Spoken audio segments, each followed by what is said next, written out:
Bueno, buenas tardes. Voy a hacer primero un pequeño repaso de la charla de ayer, porque a pesar de que parezcan que están inconexas, podríamos decir que es una única charla, simplemente que la dan diferentes ponentes. Ayer hablamos de la Vendée, del lado tenebroso de la Revolución Francesa, y vimos un poco cómo unos revolucionarios, unos campesinos y unos nobles se oponen al gobierno republicano porque lo que ellos querían era el rey y los buenos sacerdotes.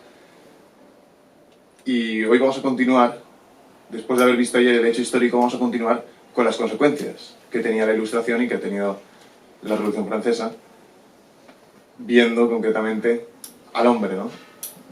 ¿Dónde está el hombre? ¿Qué ha pasado con el hombre? Pues espero que ahora nuestro ponente de hoy, Miguel Ortega de la Fuente, doctor en Filosofía, vicedecano de Comunicación de la Universidad Francisco de Vitoria. Espero que nos pueda iluminar un poco sobre estas consecuencias. Un fuerte aplauso. Bueno, muchas gracias. En primer lugar, pues por invitarme y lo primero, pues mucho ánimo en este impulso, ¿no?, que estáis empezando y que ojalá que ayude a mucha gente, por lo menos a pensar, que no es poco, ¿verdad? No es poco. Bien, pues efectivamente habíais hablado de temas de la Revolución Francesa. La Revolución Francesa inicia un proceso, culmina un primer proceso de lo que llamamos la modernidad. Y dentro de la modernidad pues se ha ido avanzando por un modelo donde lo importante es sobre todo las cosas materiales, la materialidad en todos sus aspectos, la materialidad en la ciencia, ¿no? Las ciencias que hoy parece que tienen valor son aquellas ciencias que trabajan sobre aspectos materiales de las cosas, ¿no? La materialidad de las necesidades que tenemos, que parece que todo lo que tenemos se centra más o es más importante lo material, las cosas materiales, los dineros, etcétera, etcétera. Y esa materialidad va obviando otras cosas, ¿no? Y todo eso lleva a una degeneración cada vez más clara de la cuestión más central que nos interesa a todos, que es la cuestión del propio yo, la cuestión del ser humano. El ser humano se ha ido, digamos, desprestigiando desde la Revolución Francesa, pero desde el inicio de la modernidad, desde el siglo XIV, podemos decir. ¿En qué sentido? En el sentido de perder el núcleo de lo que el ser humano es. Si os dais cuenta, en el inicio del Génesis, las palabras del Génesis son premonitorias en este sentido. Es muy interesante saber que el Génesis, supongo que todos sabéis de qué estoy hablando cuando hablo del Génesis, porque a mis alumnos a veces les tengo que explicar qué es, pero espero que aquí no. Bien, es el primer libro de la Biblia, que sabéis que no es el primero que se escribió, que esto es muy importante, ¿vale? Sino que se escribe justo cuando el pueblo judío vuelve, ¿verdad?, de estar en el destierro de Babilonia. Y esto es muy interesante, porque al volver del destierro, ¿qué pasa? Vuelves del destierro y entonces el pueblo necesita volver a saber quién es. Claro, esto es precioso. Volver a saber quién es, volver al inicio. Volver al inicio. Cosa que es muy interesante porque volver al inicio supone volver a las raíces. Volver a saber quién soy, de dónde provengo. Cosa que es muy importante en toda nuestra cultura del inicio. Si habéis leído alguna de las obras clásicas del mundo griego o del mundo romano, que copiaban el mundo griego, tampoco hicieron gran cosa en eso, pero si os leéis, por ejemplo, la Ilíada o la Odisea o alguna de las grandes tragedias, en cuanto aparece un personaje, lo primero que dice es de quién es hijo. Aparece, pues yo qué sé, cualquiera, el que sea, y dice, hijo de tal, que venía de los no sé dónde, y que venía de la familia no sé qué, que reinaron sobre tal sitio, etc. La importancia de dónde vengo para saber quién soy. Esto es algo importantísimo, saber de dónde vengo para saber quién soy. Y entonces los judíos, cuando vuelven del pues de ese momento que han pasado en Babilonia, del destierro de Babilonia, pues se escribe los primeros capítulos del Génesis, donde se habla precisamente, como sabéis, de la creación, como se habla de Adán y Eva, etc. Y hay un momento muy curioso, que es el momento en que Adán y Eva, Eva en concreto, ¿verdad?, aparece en el mito fundante de esta cultura, nueva cultura que se va a gestar a partir de ese momento, aparece el tema de el demonio que le tienta y le dice: si comes de esto, seréis como dioses. Y ese seréis como dioses, digo que es absolutamente premonitorio, porque la modernidad es precisamente llevar a su apogeo esa frase: seréis como dioses. Si hoy miramos al ser humano, vemos clarísimamente que el modelo que nos hemos dado hoy es el modelo de nosotros somos los nuevos dioses. Nosotros decidimos quién nace, quién muere, cuándo muere, quién tiene dignidad, quién no la tiene, quién tiene derechos y quién no lo tiene. Como veis, esto se ha hecho real en nuestros días, ¿no? Ese seis como dioses significa, por una parte, el ocaso de Dios y por otra parte, el ocaso del hombre. ¿Por qué? Porque ninguno de los dos hace o dice verdad de lo que aquello es, ¿no? Por tanto, hoy tenemos un mundo con una visión del hombre totalmente desdibujada. Un hombre que parece, ¿verdad?, que se va poco a poco disolviendo, ¿no? Yo no sé si habréis oído, supongo que habréis leído algunos de vosotros, si estáis aquí es porque tendréis, supongo, alguna inquietud intelectual en este sentido, cosas sobre transhumanismo, ¿no? Y el transhumanismo no deja de ser curioso, ¿no?, porque es esa pretensión de conseguir que el hombre sea eterno, ¿no?, que dure siempre, pero que dure siempre, ¿dónde? En la materialidad. Cosa absurda por una parte y luego imposible por otra, pero bueno, eso es otro tema. Pero fijaos que es muy curioso, porque se fija en qué, en una parte que es la parte propia de la modernidad, que es lo material, olvidando precisamente la parte que sí dura siempre, que es la espiritual.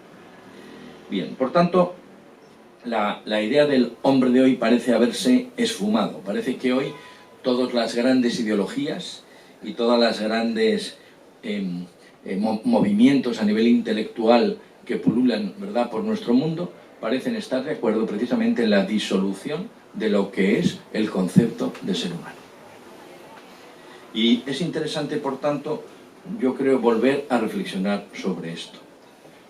Fijaos, hay una cosa que siempre, cuando uno estudia las culturas, cuando uno estudia la antropología social y cultural, se da cuenta inmediatamente, es decir, las culturas y las sociedades se construyen con una base muy concreta. Y la base, los tres grandes pilares que sostienen toda cultura, toda, la que queráis, la de los pigmeos africanos, las de los mayas precolombinos y la de los... me da lo mismo. En todas hay tres columnas que sostienen lo que va a ser luego ese modelo social o ese modelo de entender la realidad, y son las relaciones del ser humano consigo mismo, con el mundo y con lo trascendente. Eso está presente en todos los inicios de la cultura, ¿vale? Y por lo tanto, si yo no sé quién es el ser humano, y por tanto no sé ni quién soy yo, ni cómo me puedo relacionar con el otro, la relación con los demás, pues claro, el tipo de sociedad que sale de eso es una sociedad, pues básicamente podemos llamar perversa. Entonces, y eso es lo que hoy está pasando, en el fondo, ¿no? Hemos perdido el núcleo de lo que somos, no sabemos qué somos, no sabemos quién es el de al lado, y no sabiendo quién soy ni quién es el de al lado, el modelo de sociedad que nosotros mismos nos damos es un modelo de sociedad peligroso, porque está basado ¿en qué? Está basado en la duda sobre el otro. En la duda sobre el otro, ¿no? Uno dice, bueno, y es lógico, porque si uno dice, si yo soy Dios, hombre, tantos dioses juntos, algo falla, ¿no? Pues si soy Dios, quiero ser yo solo, porque en Dios hay uno y soy yo, en los demás no. ¿Y todos los demás qué son? Por lo demás son gente peligrosa que quiere destronarte a ti para ser ellos Dios. Y entonces, claro, esto genera una sensación de absoluta, ¿verdad? Bueno, miedo, prudencia, pero no prudencia sana, ¿no?, sino duda sobre el otro. La duda sobre el otro, ¿qué genera? Pues genera siempre movimientos de prejuicio hacia el otro, ¿no? Ponerlo siempre en tela de juicio y luego ver qué es lo que puedo hacer para pisarle yo antes de que él me pise a mí. Y ese es un poco uno de los modelos que tenemos, ¿no? Y luego es un modelo en el que se entra rápidamente en ¿qué? En la cultura de los más fuertes. En la cultura de los más fuertes. Y todo aquel que yo no lo considero, no es que no sea, que no lo considero igual que yo, ¿por qué tiene que estar aquí? O sea, es un modelo que es sumamente contrario en sí mismo, contradictorio y muy ambivalente, ¿no? Una de las cosas muy curiosas de nuestro mundo de hoy, por ejemplo, y esto solo son ejemplos, ¿no? Son el ejemplo de la ciencia está muy bien, hay que ser supercientíficos, pero solo cuando no dice lo contrario de lo que nosotros queremos. Si dice lo contrario, ya no. Yo me río mucho en esto con los temas del aborto, ¿no? Porque la gente te dice, no, claro, no es un humano.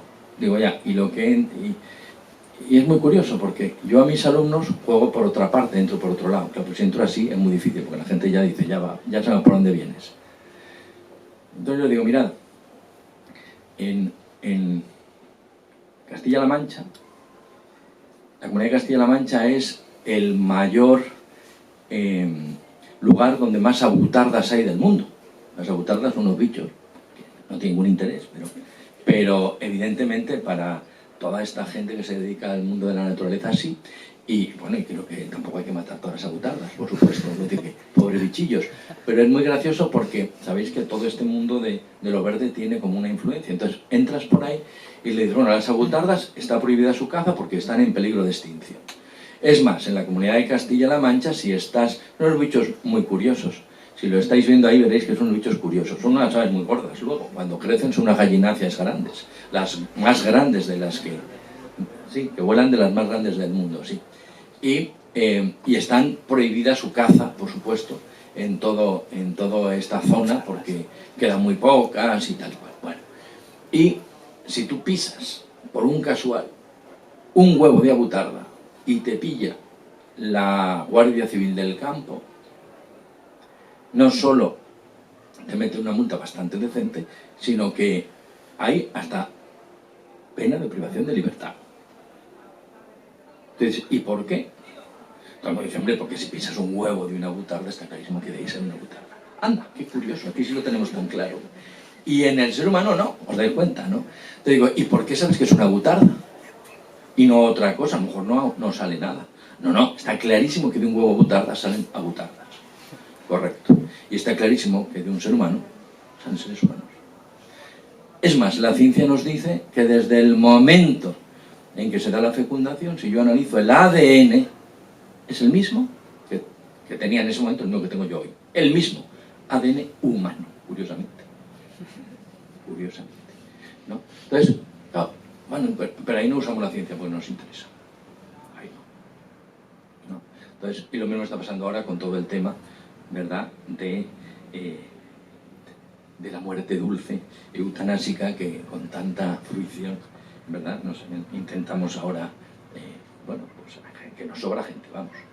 Entonces, es un tema curioso, ¿no? Perdemos el norte de lo que es el ser humano cuando nos interesa, si no, no. Pues no somos muy científicos, pero cuando la ciencia no nos interesa, no. ¿Por qué? Esto es lo interesante. Lo interesante no es que esa persona o muchas personas en nuestro mundo hagan eso, sino el por qué eso ha ocurrido, ¿no? Pues no se trata tampoco de decir, no tenemos que juzgar, nosotros estamos aquí juzgando, ¿no? Se trata de descubrir los porqués. ¿Para qué? Para intentar paliarlo, obviamente. Y el porqué es muy curioso. El porqué es que hemos pasado a una sociedad donde lo fundamental no es el pensamiento, sino el sentimiento.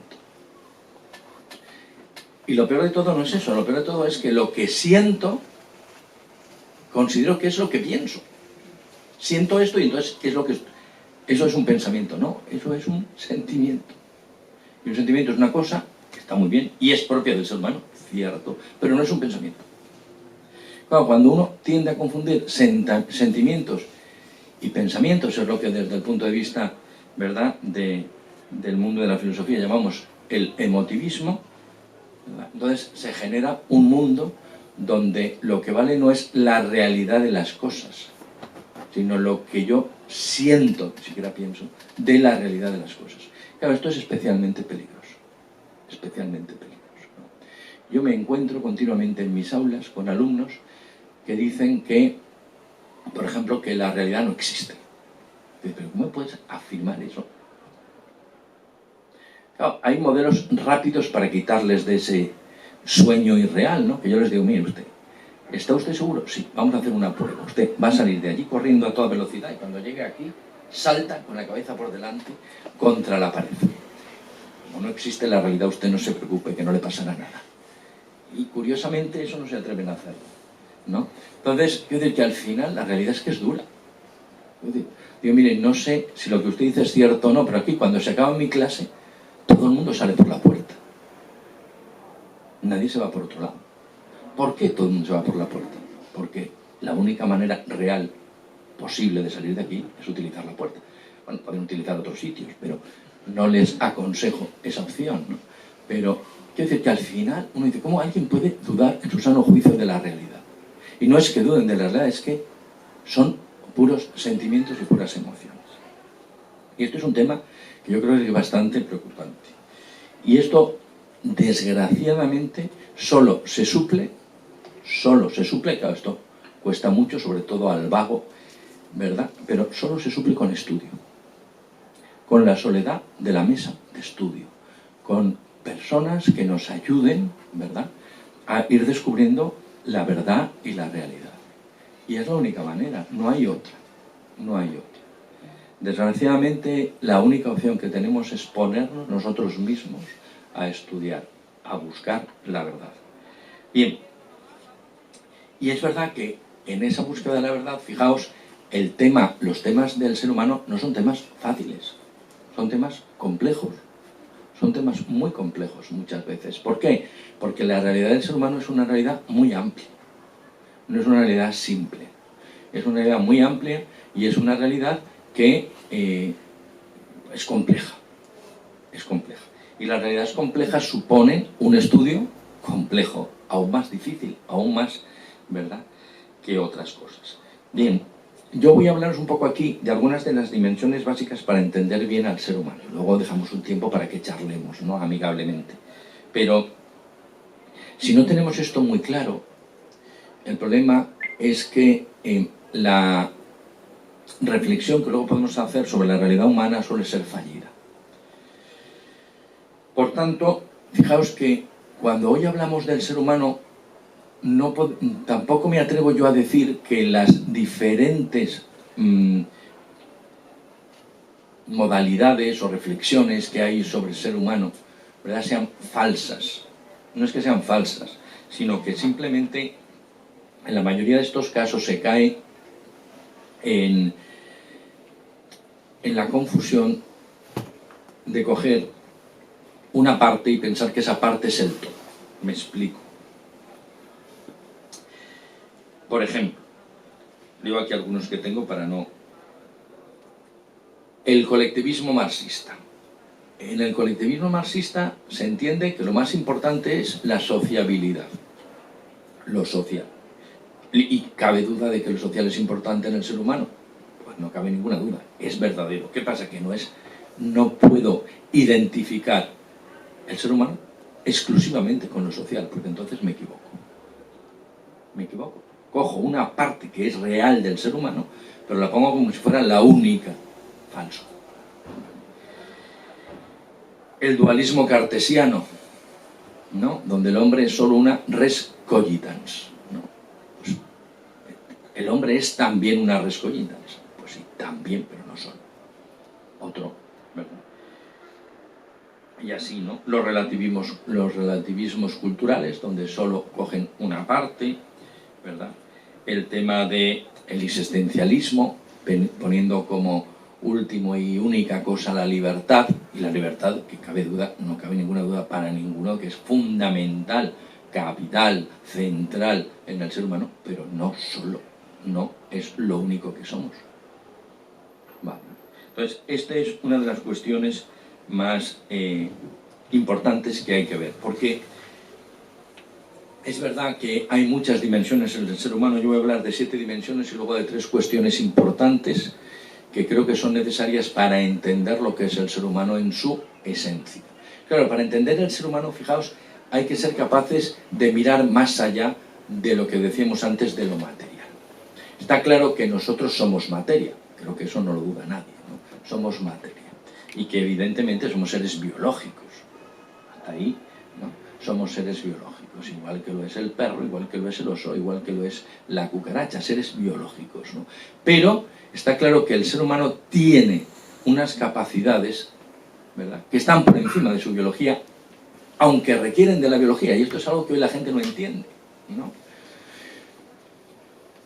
El ser humano es capaz de pensar. La capacidad de pensar, la capacidad de hacer juicios sobre cosas reales, la capacidad de abstracción, es una capacidad propia del ser humano que no puede hacerse sin el cerebro. No puede hacerse sin el cerebro, pero que va más allá del cerebro. Esto es muy importante entenderlo. Es decir, el cerebro es una condición necesaria, pero no suficiente. Es decir, sin cerebro está claro que no puedo pensar.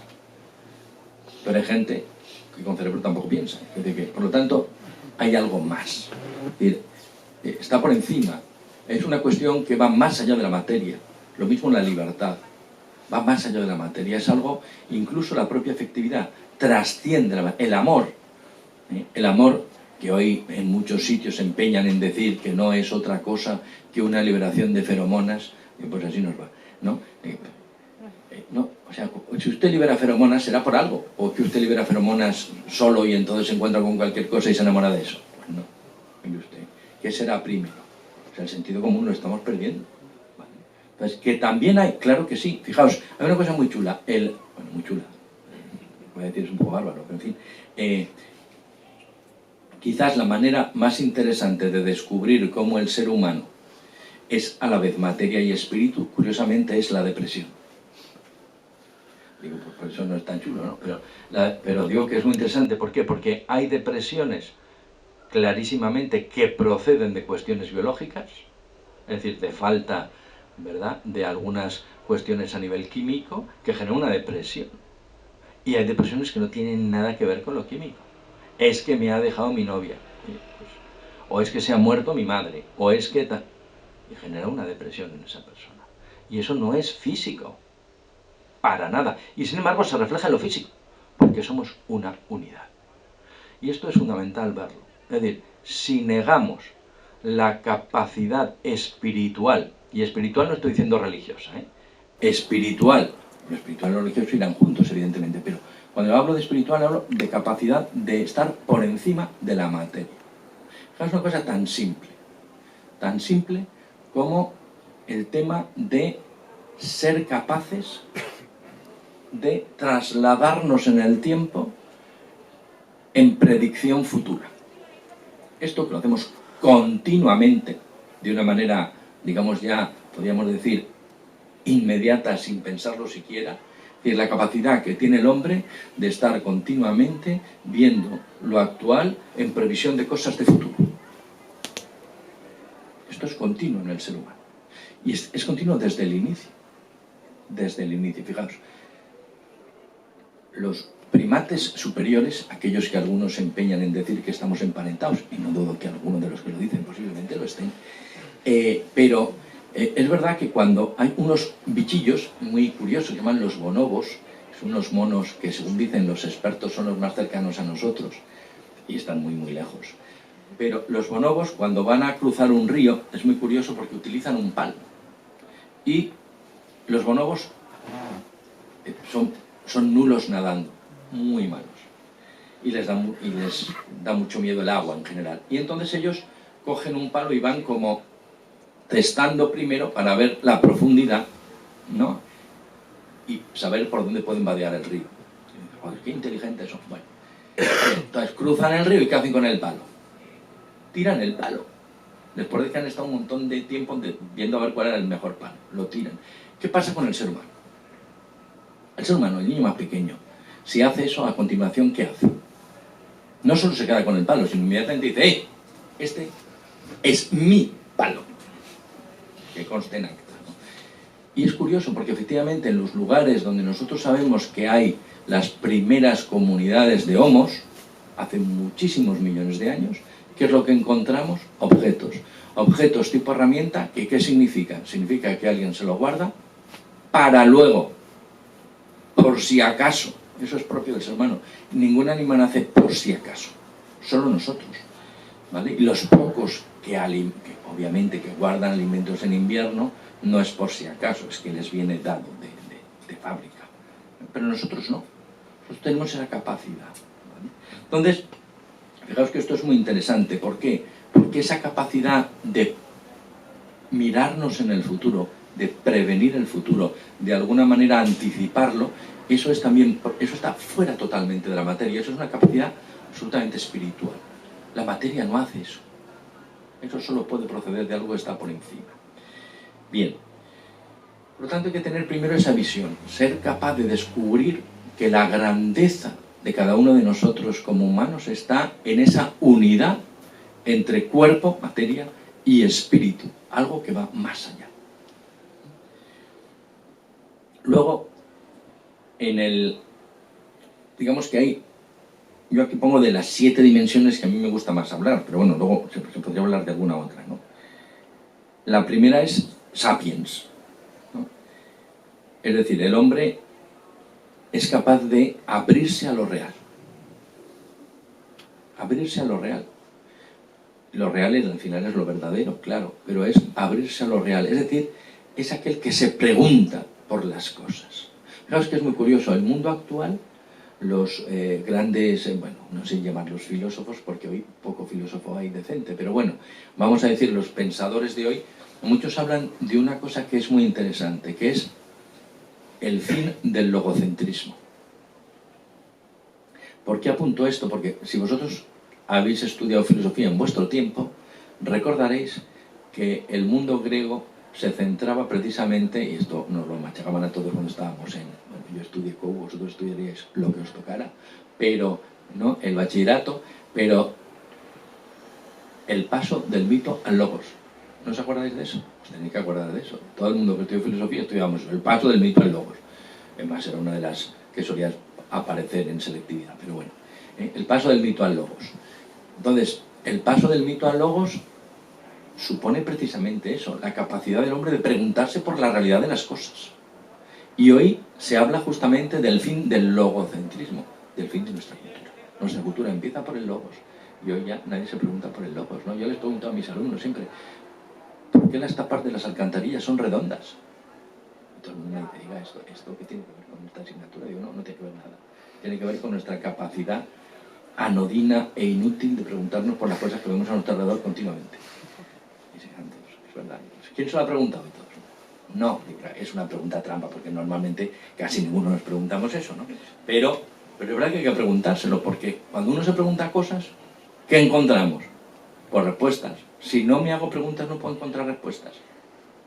Si no me pregunto el porqué del ser humano, nunca encontraré respuestas, ¿vale? Entonces, el hombre que piensa, el hombre sapiens, el que se pregunta y el que se admira y se asombra de lo que hay a su alrededor, ¿verdad?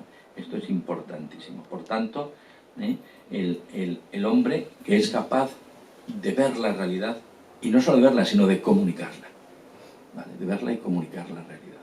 La segunda es el homo viator, el hombre en camino, ¿no? Fijaos que es muy bonito. ¿Dónde empieza la noción de Europa?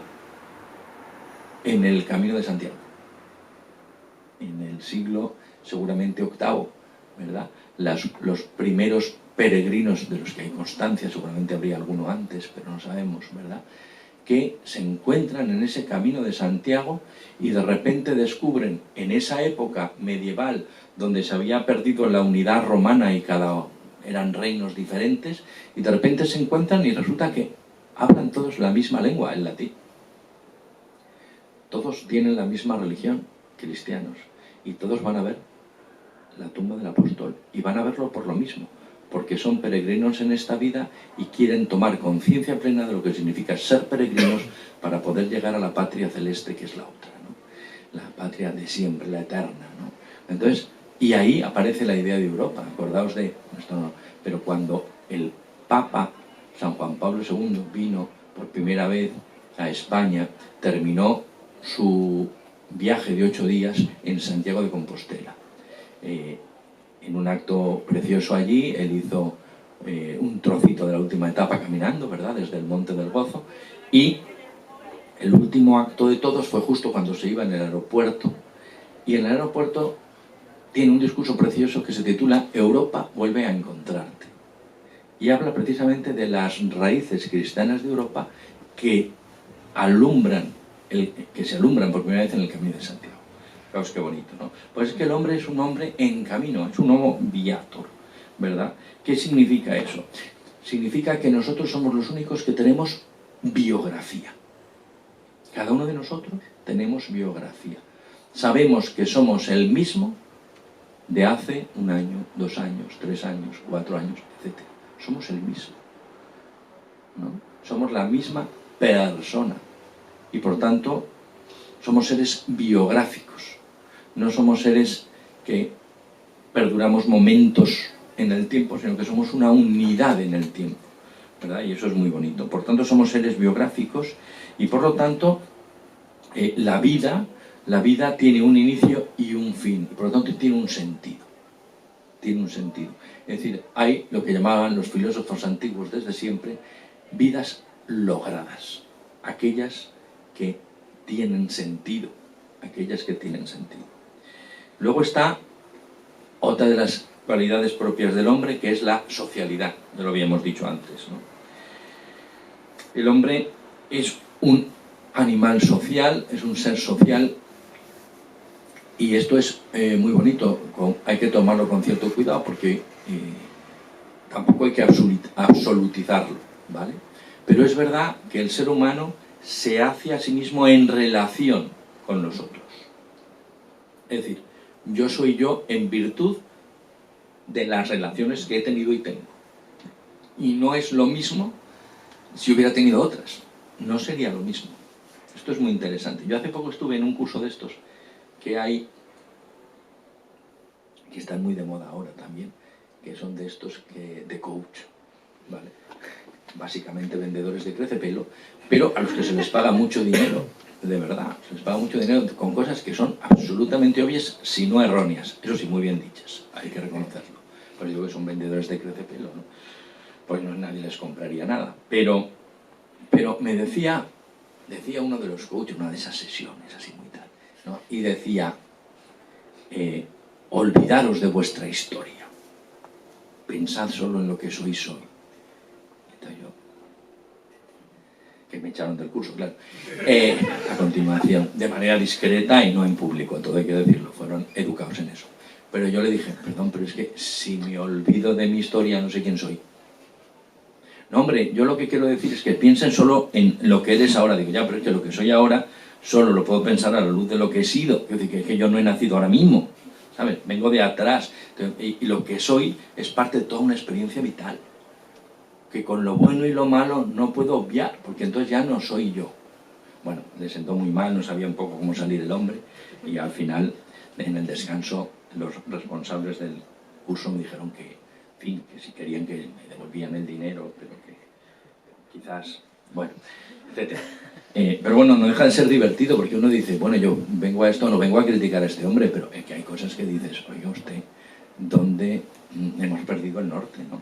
Bueno, pues nosotros somos nuestras relaciones, somos parte de lo que vivimos junto a otros, y es así. Y eso es la socialidad verdadera, no es una socialidad etérea, de, ay, somos sociales, fíjate cuánta gente hay aquí, no. O sea, sí, eso está muy bien, pero mi socialidad son los míos, los que conozco, o los que conozco menos, pero me acompañan en el trabajo, etcétera, ¿no? Y es verdad que nosotros crecemos y nos desarrollamos en torno a esos tus. Es más, el encuentro con algunos tus sacan nuestro mejor yo. Eso sí lo habéis visto seguro en algún momento, ¿verdad? Esa conversación, aquel momento con aquella persona, esa persona a la que quieres, que saca tu mejor versión de ti mismo, ¿no? Y es un tú, ¿vale? La cuarta dimensión que me gusta trabajar es el Homo historicus, ¿no? El hombre vive en un espacio y en un tiempo. En un espacio y en un tiempo. Y esto es una cuestión muy interesante, ¿no? Porque evidentemente la historia es historia humana. Esto también es propio del pueblo judío. El pueblo judío es el primer pueblo que rompe la circularidad de la historia. Todos los antiguos pueblos, es muy bonito eso también la antropología social y cultural, todos los antiguos pueblos pensaban que la historia era cíclica. ¿Y cuándo empezaba? Claro, cuando cambiaba el rey, ¿no? En Egipto era especialmente duro porque cuando moría el rey con todos sus hijos, con todas sus hijas, menos con el mayor que iba a recibir el faraonato, ¿verdad? Pero todos los demás morían. Y no solo ellos, morían también sus consejeros, todos ahí muertos, ¿no? ¿Por qué? Porque empezaba un nuevo ciclo. Empezaba un nuevo ciclo, ¿no? Entonces, esa sensación de que la historia viene dada, que también tienen los pobres griegos, fijaos, yo siempre que pienso en los griegos y siempre dicen, cuando lees el mundo griego, hay que leerlo, ¿eh? Los griegos hay que leerlos. Y si queréis ser personas formadas, eso es uno de los puntos que tenéis que hacer. No puede haber alguien seriamente formado que no haya leído en serio la Ilíada y la Odisea. Eso para empezar. Y por supuesto 3 o 4 tragedias. Que luego son todas iguales, pero esas 3 o 4 hay que leerlas, ¿no? Está clarísimo, ¿no? Que Edipo hay que leerlo. Complejo de Edipo, ¿qué significa? Bueno, hay que saber por qué se llama complejo de Edipo, ¿no? Pero Edipo hay que leerlo, ¿verdad? Bueno, el mundo griego, cuando uno lee las obras griegas, se da cuenta de que eran unas obras, sí, muy de gran honor, de gran hibris, de gran deseo y tal, pero profundamente triste. El mundo griego es un mundo profundamente triste. Uno puede decir, bueno, claro, no tenían aún a Dios, pero no, no era por eso. Era simplemente por el tema del destino. O sea, un griego, pensad en un griego, pensad en Aristóteles. Aristóteles es una de las grandes cabezas que ha poblado esta tierra, ¿vale? Tío que escribió de todo. Escribió de la naturaleza, que escribió de filosofía, que fue el primero que hace la metafísica, que escribe de todo. Pero es un tío que cree en el destino. O sea, que no cree que el hombre sea libre. Claro, un hombre que sabe tanto y que en el fondo se siente en manos del destino, es que es un pobre desgraciado. Yo lo entiendo también, que se fuera triste, porque es que dices, es que eres un pobre... Es decir, serás todo lo sabio que seas, pero no depende para nada lo que tú hagas, está ya todo previsto. Es muy triste, ¿no? Es como decir, pues qué horror, ¿no? Pase lo que pase, está previsto. Entonces, los judíos rompen eso. Dicen, no, el ser humano es el que es el responsable de la historia. Es decir, la historia no está hecha, la hago yo. Mi historia no está hecha, la hago yo con mis decisiones. Algunas más libres y otras menos libres, no tenemos todos la libertad absoluta no existe, ¿no? Pero la hago yo. ¿Con qué? Con las cosas, con las decisiones que yo voy tomando.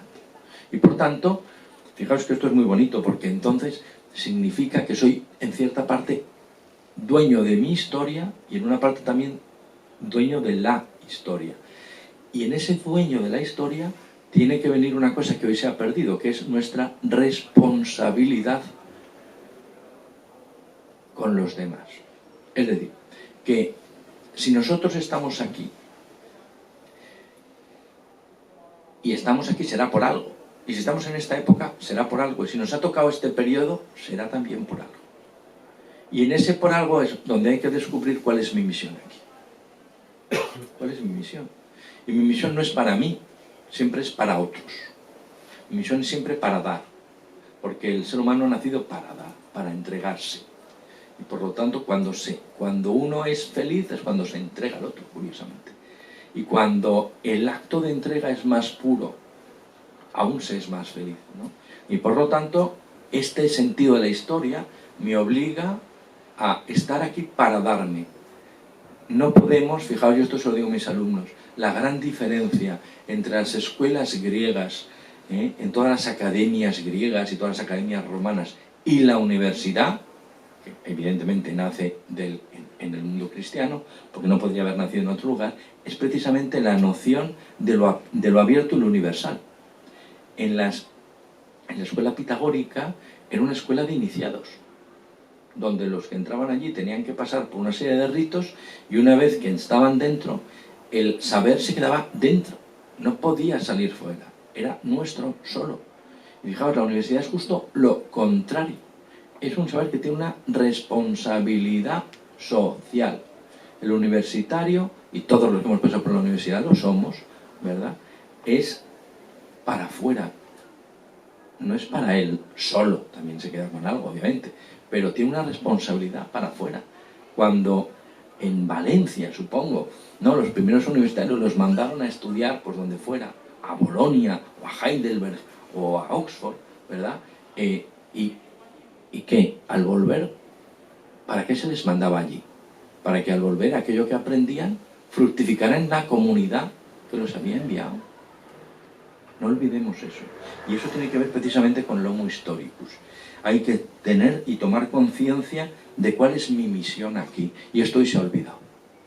Hoy la gente, yo lo veo, ¿verdad?, muchas veces con muchos alumnos, la gente no tiene ninguna misión. ¿Y usted para qué? Estoy aquí, terminé, aprobé la EBAU, pues ahora tendré que ir aquí y estudiar algo y tal. Pues tendré que comer de algo, sí.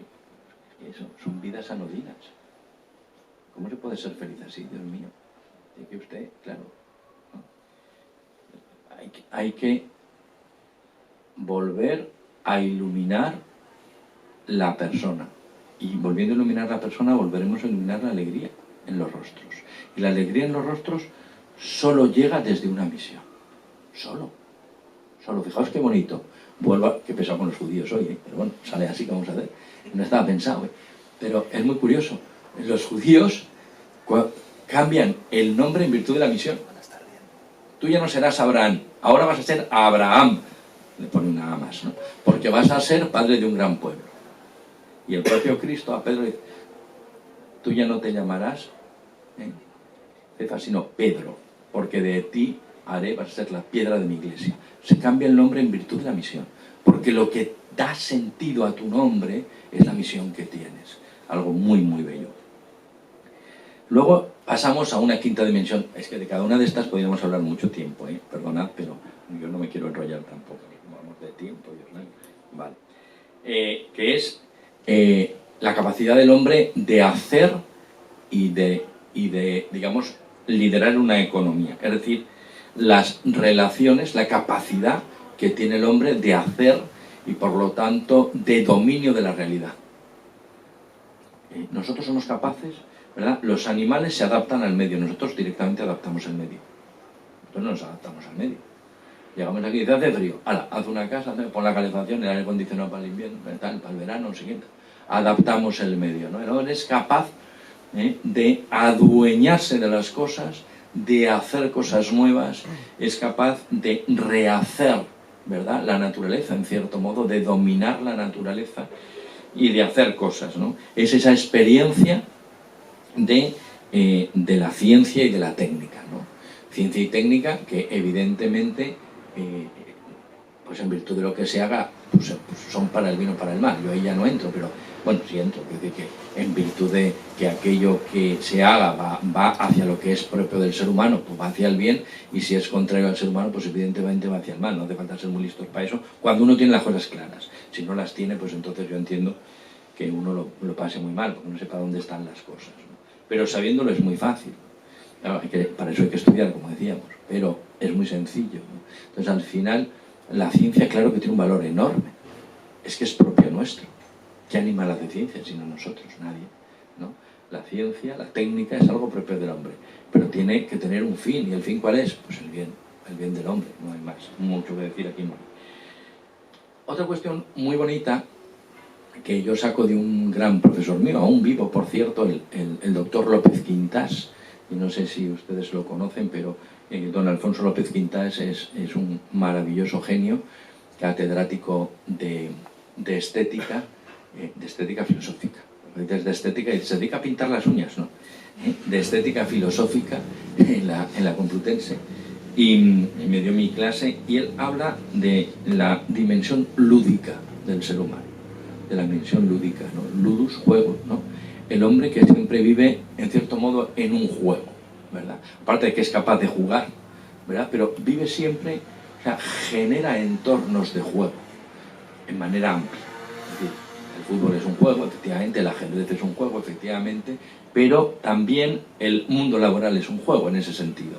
O sea, es un campo de acción donde yo, digamos, entro en capacidad de encontrarme con otros. Eso es el ludus del que habla don Alfonso, ¿no? La capacidad de encuentro creativo con la realidad y por tanto con los otros, ¿no? Con la realidad en general. Es decir, no es lo mismo la realidad del bolígrafo que la realidad de la historia. No es lo mismo la realidad del bolígrafo de una piedra que la realidad de un cuadro de Rembrandt. Y no es lo mismo la realidad de una botella que la realidad de una, pues yo qué sé, de una ópera, ¿no? Son cosas diferentes, ¿verdad? Pero son realidades. Y él dice una cosa muy bella: a cada realidad el ser humano debe responder de una manera adecuada a esa realidad. Es decir, la manera que tengo yo de relacionarme con un bolígrafo o con una botella de agua no puede ser la misma que la que tengo yo de relacionarme con una obra pictórica, ¿verdad? O con una gran sinfonía o con un atardecer. No es lo mismo. Y por supuesto no es lo mismo con una persona, ¿no? Entonces, diferentes tipos de realidades significan diferentes maneras de jugar que tengo yo con esa realidad. Jugar en ese sentido, ¿no? El sentido positivo de juego, el sentido de encuentro con el otro. ¿Y por qué? Porque él dice, el encuentro con esas realidades siempre genera algo creativo. ¿Qué significa algo creativo? Algo que me hace crecer. Algo que me hace crecer. Algo que en cierto modo hace crecer a mí y a esa realidad de alguna manera, ¿no? Él siempre cuenta, él toca de manera magistral el piano. Entonces él dice, claro, el piano, es decir,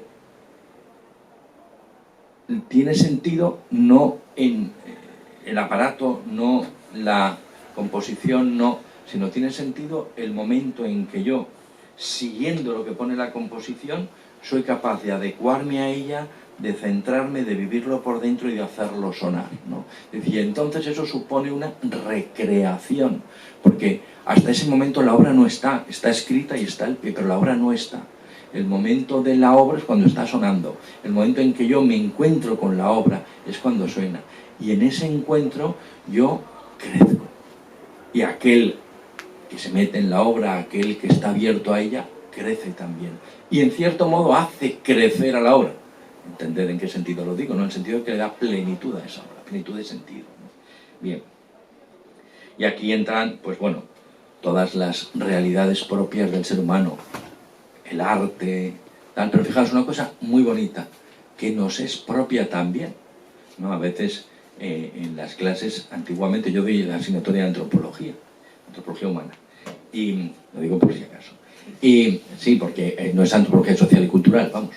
Entonces, antiguamente tú llegabas a clase y decías, bueno, los animales y las personas somos diferentes, y todo el mundo decía, bueno, qué obviedad. Hoy no, hay que dedicar una semana de clases a explicarlo, ¿no? Pero una de las cosas que más les motiva a mis alumnos es cuando hablo de las fiestas. La fiesta nos identifica como personas, los perros no hacen fiesta. Vamos a celebrar el Día del Perro. No. Nosotros podemos celebrar el Día del Perro, y como sigamos así empezaremos a celebrarlo todos los días. Pero no es el hombre es el único que es capaz de celebrar fiesta, porque la fiesta supone un sentido. Un sentido, ¿no? ¿Por qué celebramos esto? Por esto. Tiene un sentido. Tiene un sentido de comunidad en torno a algo. Eso es una fiesta. La fiesta no la celebras solo, entonces no es una fiesta. ¿No? Celebramos en comunidad, ¿verdad? Entonces la fiesta es algo propio nuestro y es propio de ese mundo lúdico del hombre. Y por último, el hombre religioso trascendente, ¿no? La capacidad del hombre de mirar hacia arriba, de preguntarse por qué más hay. La pregunta por lo trascendente.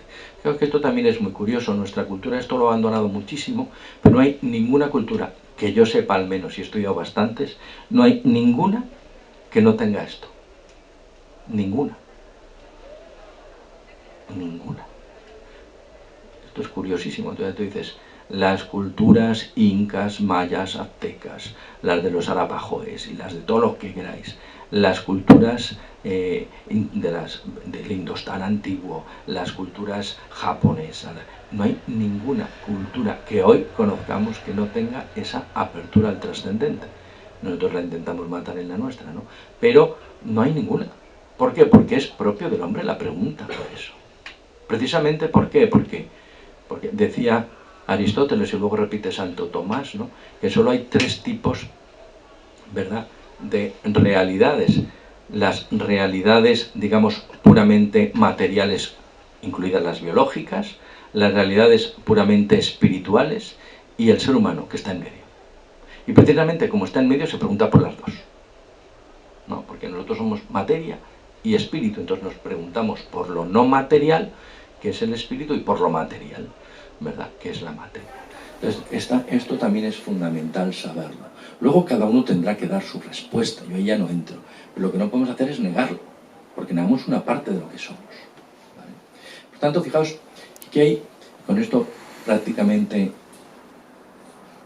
creo que debo ir terminando, hay varias cosas, ¿no? Una primera es que el ser humano, por tanto, por el mero hecho de serlo, tenemos todas estas dimensiones, pero todas estas dimensiones podríamos decir que terminan en 2 cuestiones esenciales.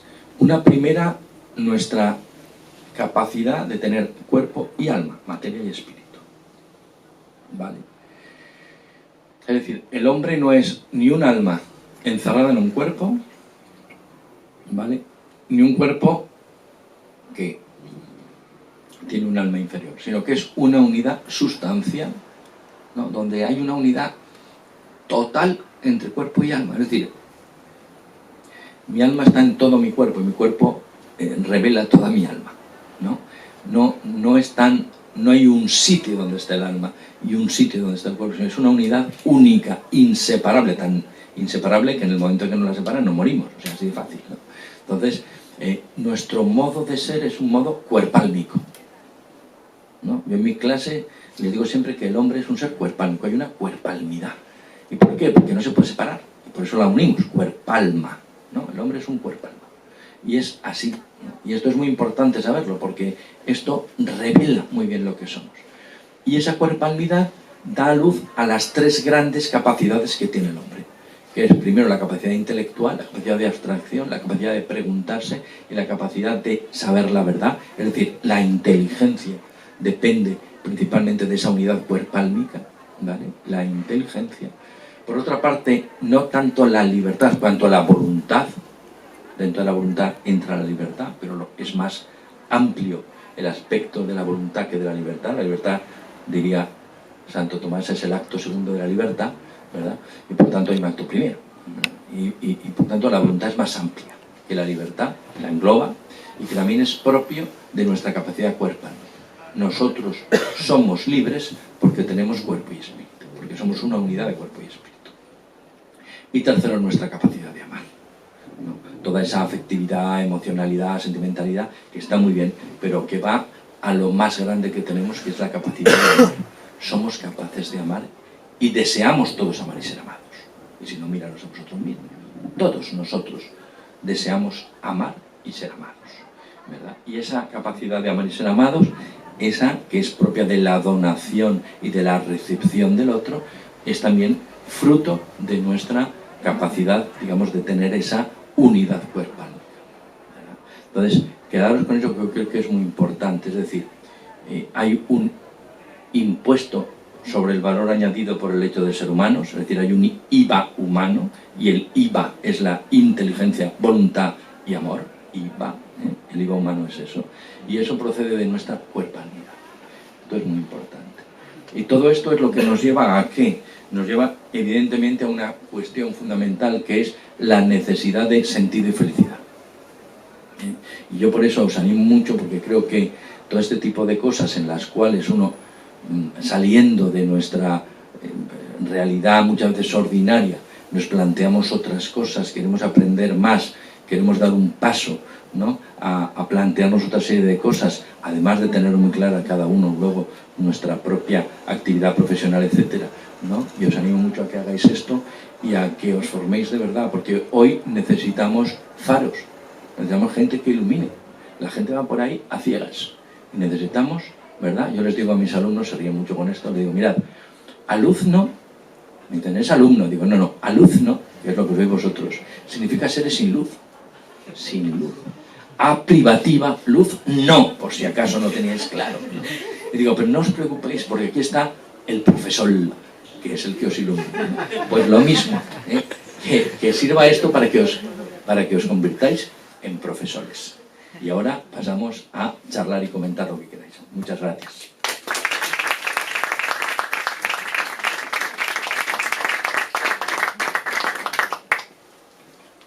Ahora tenéis que hablar vosotros, ¿eh? No vale no decir nada. Voy a primero hablar yo. Porque lo primero que quiero hacer es agradecerte la charla, que ha estado muy bien. Y bueno, siempre al César lo que es del César. Y ya que he cogido el turno y lo he monopolizado, hago uso de mi regalía como presidente de la asociación para coger la primera tanda de preguntas. Los primeros serán los últimos. Exacto. No, pero quería comentar, igual que hice un brevísimo epílogo a la charla de ayer con las elecciones del 1796, un breve epílogo a una cosa que has comentado que me ha parecido muy interesante de lo de la depresión. Has comentado la depresión que es el duelo, ¿no? Cuando te deja la novia, pues ese es el duelo. Muchas veces hay psiquiatras, los psiquiatras más buenos no la tratan, de hecho, porque es una cosa propia del hombre, una cosa natural, y dicen, no tiene que ser medicado. Podrá ser medicado si lo necesita, pero en principio no. Pero los psiquiatras, bueno. Los psiquiatras buenos, efectivamente. Pero lo normal. Sí, lo normal es que te chuten la pastilla, efectivamente. Pero hay incluso una depresión que oficialmente se diagnostica como depresión atípica, aunque popularmente en la clínica se le conoce como depresión sonriente, en inglés smiling depression.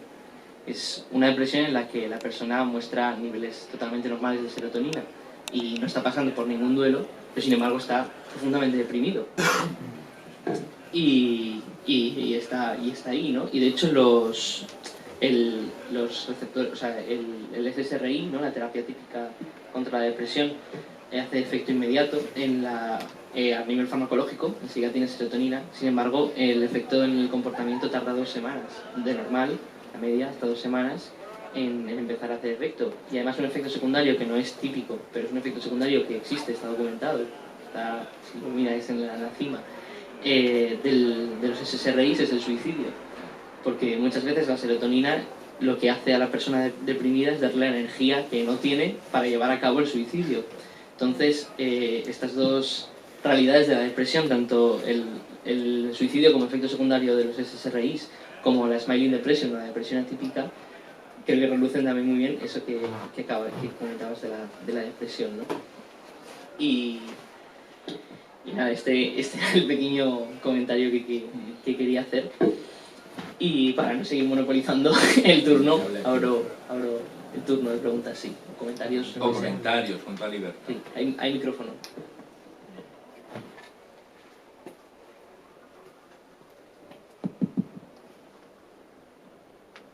Bueno, muchas gracias por la charla, que ha sido muy interesante. Yo quería hacer una pregunta muy concreta, enlazando con lo de la puerpalmidad, y es que, ¿sabe lo que es el demonio de Laplace? Bueno, he oído hablar, pero con Pues, así... digamos que la teoría es un robot que conoce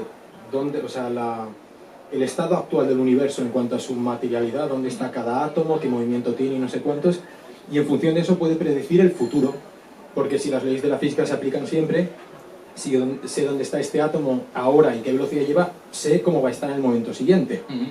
Por lo tanto, eso plantea una visión determinista del universo, Totalmente. que sabemos que no es cierta. Sabemos que no es cierta porque el ser humano puede influir mediante su libre albedrío, mediante su voluntad, en el destino del universo. Pero claro, si somos seres materiales, en algún momento tiene que plasmarse esa influencia o esa entrada de algo sobrenatural en la naturaleza. Y eso y eso tiene que ocurrir dentro del ser humano, digamos, en algún sitio. El cerebro parece un lugar bastante posible. Entonces, mi pregunta es, ¿usted conoce algún autor, digamos, de filosofía que no sea sospechoso, que pueda explicar eso en vista de lo último que se sabe de la ciencia en cuanto a partículas subatómicas y todo lo demás? Bueno, yo objetivamente de este tema habría que hablar con gente más dedicada al mundo de la neurología y de la neurofísica, ¿no? Pero hay varias cuestiones importantes en lo que dices tú, ¿no? Que no hace falta tampoco, bueno, tú alguna la apuntas directamente, ¿no? Cuando dices verlo todo así, evidentemente es una manera, digamos, de ver todo como materialismo, ¿no? Entonces, claro, si vivimos en una mónada materialista, pues evidentemente la libertad, por ejemplo, estaría fuera, porque la libertad no procede de la materia, ¿no? Pero bueno, y entonces eso ya nos apunta a una cosa muy clara, y es que en el fondo el ser humano es aquel, ¿no?, que es capaz de mover eso. Es una primera cuestión. Una segunda cuestión sobre el tema de la sobrenaturalidad, por decir así, del alma. A ver, en este tema hay que saber dos cosas. Una primera es, el alma es algo espiritual y por lo tanto, a nivel científico no podemos demostrarla. A nivel científico de laboratorio me refiero. Entonces, si está en el cerebro, o está en el corazón, o está, pues yo digo que está en todas partes, ¿no? Pero, ¿de dónde procede? Claro, ¿de dónde procede? Nosotros no podemos, desde el punto de vista de la ciencia, digamos, de la ciencia de laboratorio, de la ciencia material, pues es absurdo intentar demostrarlo. O sea, no puedo mostrar con una ciencia material algo que es un principio espiritual. Tampoco puedo negarla, porque que lo material, la ciencia material habla sobre lo material, y como no habla sobre lo espiritual, ni puede afirmarla ni negarla. ¿Cómo lo podemos saber? Bueno, la filosofía claramente la intuye.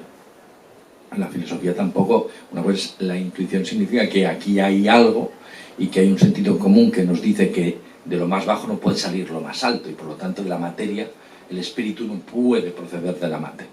Eso es intuición clarísima y una evidencia a nivel lógico. Por tanto, ¿de dónde puede venir? Exclusivamente de un ser sobrenatural. Esto es así. Esto es así. Ahora, ¿esto qué significa? Tener fe, evidentemente. Esto es así de claro, o sea, no hay más. Quiero decir que al final, y fijaos que esto es muy interesante, cuando se trabaja todo el tema de la evolución humana,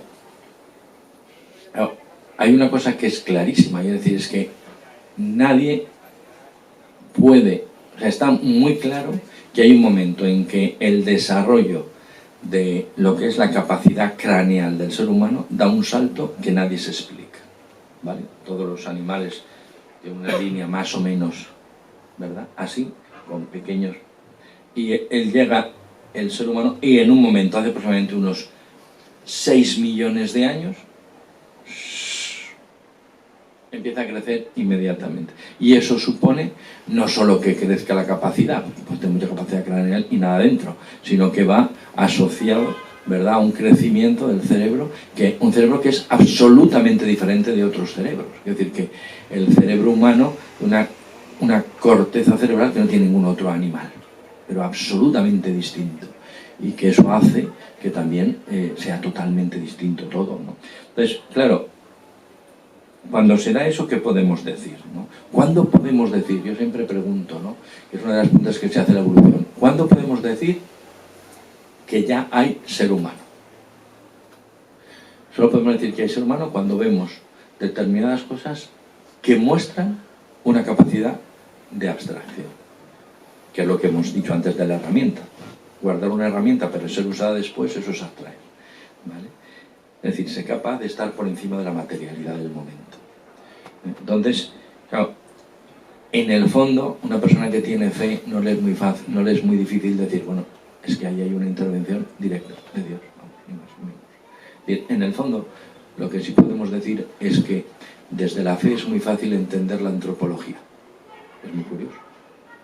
Claro. Porque tú dices, la verdad de la filosofía y de Dios no pueden ser contrarias, porque si uno de los dos se equivoca. Está claro, ¿no? Uno de los dos sería falsa. Pues la verdad es una. Y por lo tanto, tanto, y eso nos ayuda a reflexionar. Fijaos en ese tema. Voy a hacer ahora una movida que no tiene nada que ver, pero que es muy interesante de Carlos, que tú has dicho.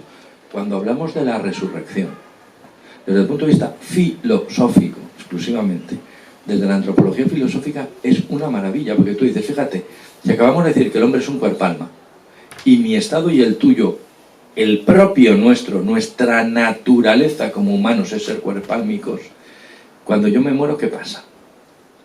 No hay cuerpo. Y por lo tanto, ¿qué hay? No hay un ser humano. Hay un resto de ser humano o una parte imperfecta de ser humano que ¿qué hace? Ansiar la parte que le falta. ¿Y qué es lo propio? Si hay una vida después y una vida plena, ¿cómo tendré que ser yo? Cuerpálmico. Por lo tanto, la resurrección es algo que, desde el punto de vista de la antropología, dices, es que es verde y con asas. Claro, entra la fe, evidentemente, lo acabo de ver, ¿no? Pero, dices, que tiene una lógica aplastante. Y luego, además, si vamos al Evangelio y vemos cuando Jesús aparece a los discípulos después de muerto, es decir, resucitado, parece que nos quiere dar una lección de cuerpalmidad. Oye, dadme de comer. Claro, para que se vea que no es un fantasma. Oye, tócame. Y le tocan, ¿no? Entonces, para que se den cuenta de que tiene cuerpo, de que es el cuerpo, y es un cuerpo, ¿verdad?, diferente, un cuerpo glorioso, pero cuerpo. Entonces, esto que dices es muy interesante, pero solo se puede ver bien desde la fe. La filosofía te deja en la antesala de eso. Te muestra la intuición, pero no puedes verlo bien si no es con los ojos de la fe. Esto es así. Bueno, ya que tengo el micrófono, quería hacer otra pregunta. Habrá que quitárselo después. Sí, ahora se lo de lo primero que ha dicho, ha sido que vivimos una época en la que prima, digamos, el sentimiento por encima del pensamiento. Y mi pregunta es, ¿cree que hay alguna diferencia entre hombre y mujer en cuanto a lo vulnerables que son a eso? Pues cada vez menos. Así de claro. Es decir, a ver, la diferencia de hombre y mujer... ¿Y si la hay, por qué? La diferencia de hombre y mujer es una diferencia que es a nivel cromosómico. Es decir, que empezamos por la genética y nivel genético, nivel gonádico, o sea, hay un montón de niveles en que somos diferentes. O sea, hasta ahí me parece que negarlo es, pues otra vez, negar la ciencia cuando nos interesa, ¿no? Pues esto es evidente. Y como fruto de eso, pues evidentemente hombres y mujeres somos distintos, lo cual no significa ni mejores ni peores, significa distintos.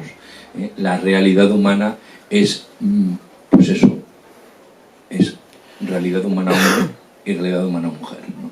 Son distintos. Y es verdad que somos distintos, en una parte porque obviamente también tiene que ver nuestra formación, en cuanto, es verdad que hay una parte que es externa, y que obviamente puede tener también una influencia en eso, pero hay otra parte que es interna, que es propia, que es metabólica, ¿no? Y que esa no la podemos cambiar. Y en ese mundo interior, en ese mundo interno, cierto es que la mujer tiene una mayor capacidad, por lo general, afectiva que el ser humano, que varón, ¿vale? Eso es así, normalmente. A ver, cuando hablamos aquí estamos hablando en general. Yo tengo un amigo que... Bueno, pues sí, vale, pero eso no nos vale, no estamos hablando en general. Y además eso tiene, curiosamente, tiene una clarísima, digamos, respuesta o un clarísimo origen en cómo están hechas las conexiones de las neuronas a nivel cerebral. Que no es que... Bueno, o sea, eso era una cosa que se sabía desde hace muchos años, porque miras alrededor y ves que somos distintos, ¿verdad? Pero últimamente es que se ha comprobado a nivel científico las neuronas a nivel de los dos hemisferios, ¿vale? Hemisferio derecho e izquierdo, los dos lóbulos de nuestro, ¿verdad?, de nuestro cerebro. En la mujer las neuronas están conectados todo el rato así. Por lo tanto, sabéis que hay una de las partes de nuestro cerebro que es mucho más afectiva que la otra, y por eso también la capacidad comunicativa de la mujer suele ser mucho más grande, no comunicativa solo hablando, que también, sino en general. Y las neuronas, curiosamente, masculinas se juntan alguna vez, pero van así. Y eso lo podéis ver en cualquier sitio, vamos, que no es biología, ¿vale? Y esto hace una especial recepción de lo afectivo de la mujer. Pero cuidado, la recepción de lo afectivo no significa sentimentalismo. Por eso quiero hacer la diferencia, ¿vale? Es decir, que una persona puede ser muy afectiva y a la vez puede saber perfectamente que una cosa es su corazón y otra cosa es la inteligencia. Y no hay ningún problema. El problema es cuando yo niego una de esas cosas. Y cuando yo ya no estoy hablando de esa afectividad, sino de la simple emocionalidad sentimental primera, la primitiva, la que tenemos todos igual. Que es simplemente el yo ahora me siento así. Y como me siento así, pues ya. O yo ahora siento esto. Claro, yo cuando a veces me lo dicen mis alumnos, le digo, pero como tengamos que esperar a que alguno de ustedes tengan, les aparezca el sentimiento y la apetencia por el estudio, vamos a dejarlo ya. Claro, porque es que eso, digo, a mí no me cuesta especialmente estudiar, pero reconozco que me tengo que poner a ello. ¿Sabes? O sea, no es que de repente, hace tanto tiempo que no estudio que lo estoy pasando fatal. No, pues es que a mí no me pasa. Y a mis alumnos dudo que les pase, ¿no? Entonces, claro, dices, si estamos esperando a eso. No, pero es que nosotros tenemos que tener clara una serie de cosas, ¿no? Entonces, cuando yo me refiero a este mundo de sentimentalismo, en el sentido este de pienso con mis afectos o pienso con lo primero que siento, no me refiero tanto a ese sentido profundo de afectividad que decía antes, donde sí hay una gran diferencia entre hombre y mujer, ¿no? Y por eso es muy bonito, fijaos, esa gran diferencia hace que hombre y mujer estén llamados a estar uno con el otro. Porque yo, con mi mujer, aprendo una manera de ver la vida y ella aprende otra. Claro, pero fijaos, yo no estoy hablando de eso, estoy hablando de algo que es mucho más primario, que es esa reacción directa que tiene el ser humano ante lo real. Hoy hace frío, ya no me apetece hacer nada. ¿Para qué voy a ir a no sé qué? Me quedo en casa. Digo que estoy enfermo. Ahora está muy de moda. Oye, creo que tengo síntomas de COVID. Hala. ¿No? O sea, a eso me refiero. Y eso da igual hombre que mujer. No sé si te referís, si va por ahí la pregunta, pero... Buenas tardes. Bueno, mi pregunta iba un poco referida un poco a la situación de Occidente a día de hoy. Un Occidente que, bueno, como sabemos, que ha rechazado a Dios, ha rechazado su tradición cristiana, pues se ha promulgado que cada uno haga lo que quiera, que, como has dicho, se vio en el sentimentalismo, que todo vale y que vivimos en una sociedad que no piensa y que va a la carrera, que todo va muy rápido y estamos muy manipulados. Y que levanta la cabeza en el resto del mundo y lo que ves es una China que está creciendo a niveles bestiales, el comunismo, una India que también está creciendo muy rápidamente, que son hindús. Y entonces la pregunta viene, ¿cree que hay una posibilidad de que Occidente se reencuentre con lo que ha sido? Y si es así, ¿qué tiene que pasar? Y en medio de todo este mundo de 7.000 millones de personas, ¿qué puede hacer un individuo como podemos ser uno de nosotros? Bueno, lo primero es muy evidente que el mundo occidental está en crisis. Eso yo creo que no hace falta, o sea, es muy evidente, ¿no? Y por tanto todo aquello que ha conformado el inicio de nuestra cultura está en crisis. Cuando tú hablas de ese olvido de Dios, es que efectivamente es que el olvido de Dios es una de las cosas más evidentes donde eso se ve, pero que va unido a otras mil cosas, ¿no? No es solo uno, son muchos factores juntos. El olvido de Dios supone inmediatamente, como hemos dicho, el olvido del hombre, por tanto el olvido del otro y por tanto ya unas sociedades absolutamente distintas. Ante esto, la pregunta es un poco ¿qué hacemos, ¿no? ¿Qué posibilidades hay? Bueno, yo creo que sí hay posibilidades. ¿Por qué? Pues bueno, porque yo me he leído a San Agustín, ¿no? Y San Agustín vivió un momento como este. No sé si habéis leído esa época, ¿no? Pero San Agustín vive, ¿verdad?, el siglo IV, el final de la época romana. Roma era fue un momento muy brillante. Si leéis cosas sobre Roma, descubriréis que Roma estaba casi a la altura del siglo XVI-XVII nuestro en muchas cosas, en muchísimas cosas, ¿no?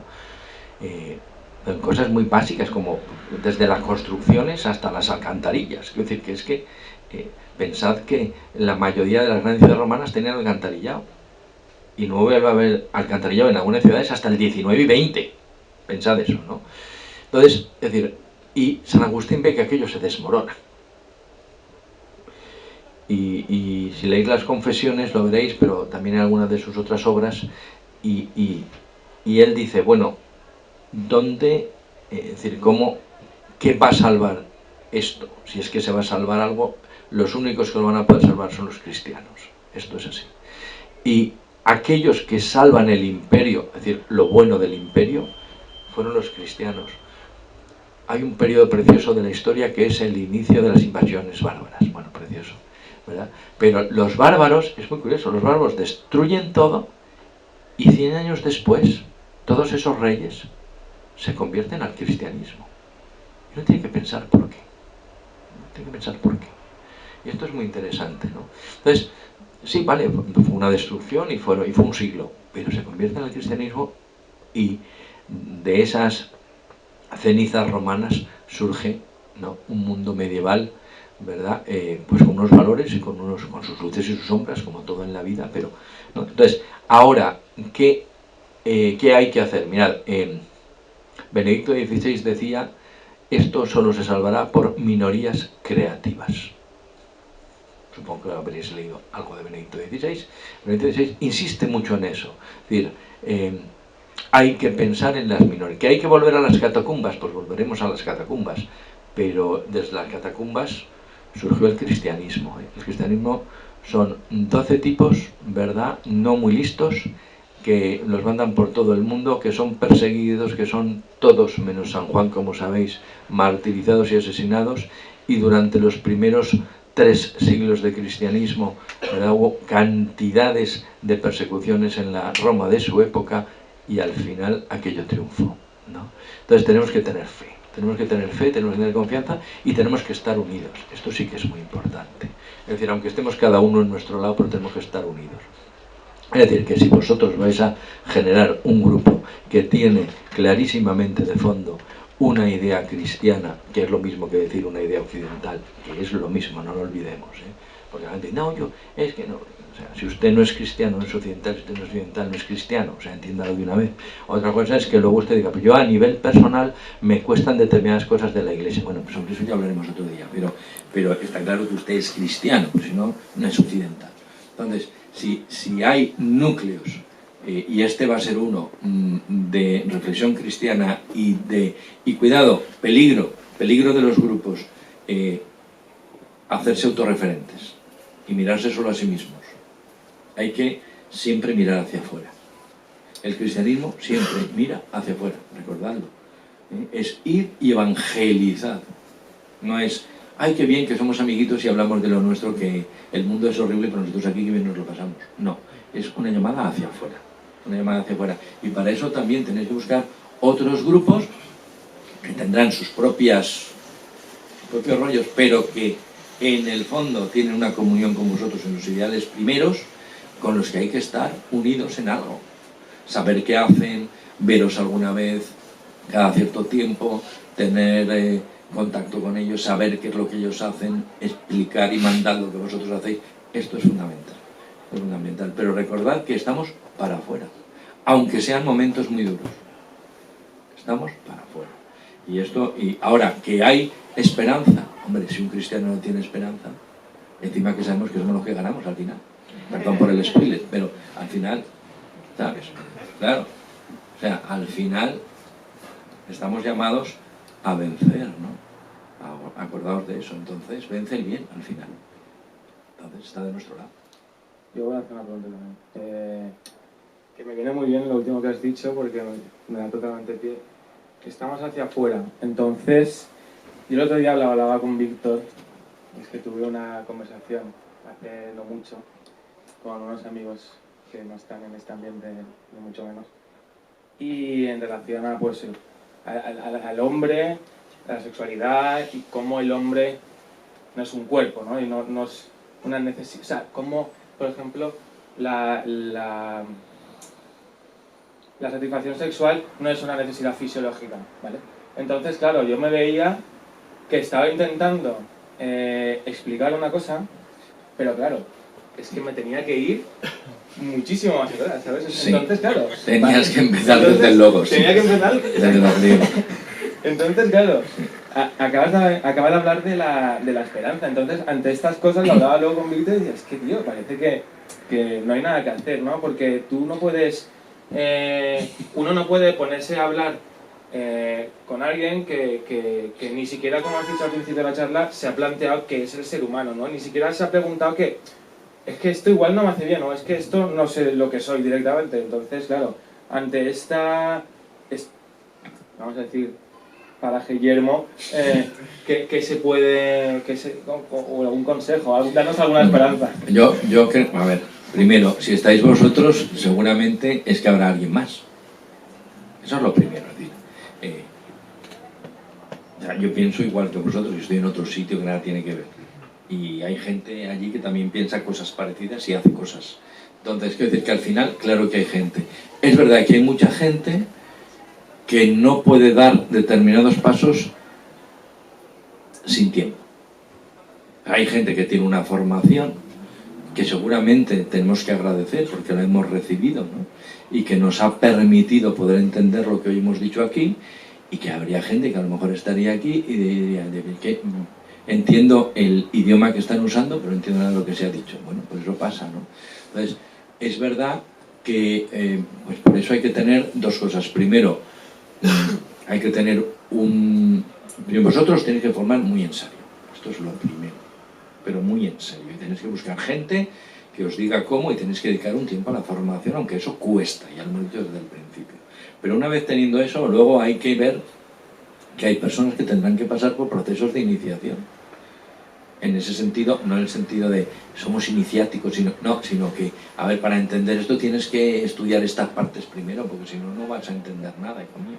Y esto es así, ¿no?